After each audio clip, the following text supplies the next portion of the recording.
Madam మంచి initiative ఇది, బ్రహ్మాండంగా చేశారు మేడం.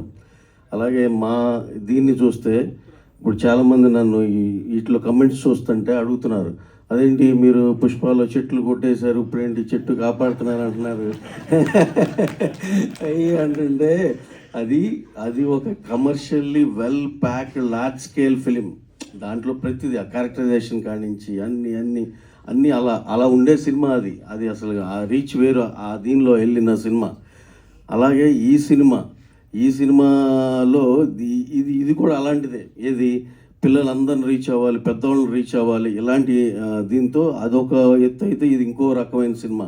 మాకు తెలుసో తెలియకో ఇది కూడా ఒక పాన్ ఇండియా సినిమానే చేసామని మేము గర్వంగా ఫీల్ అవుతున్నాం. డెఫినెట్గా ఈ సినిమా మ్యాక్సిమం నెంబర్ ఆఫ్ ఆడియన్స్ని రీచ్ అవుద్ది.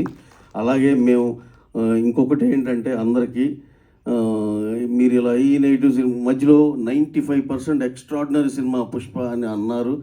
మధ్యలో ఏదో 4-5% కొంచెం నెగిటివ్ క్యారెక్టర్ ఎట్లా అంటూ ఉండేవాళ్ళు. ఏమండి మీ అందరి కోసం ఇంత మంచి సినిమా చేసాం, దీన్ని తీసుకెళ్ళి మీరు ఎంత దూరం తీసుకెళ్ళాలి, అందరూ కలిసి మీకు నచ్చే సినిమా, కంటెంట్ సినిమా, పర్ఫార్మెన్స్లో ఉన్న సినిమా, ఇంత మంచి సినిమా చేసినందుకు మీరు అందరూ ముందుకు వచ్చి ఆశీర్వదిస్తారని మనస్ఫూర్తిగా కోరుకుంటున్నామండి. Thank you one and all who all have come here. Thank you very much and thank you.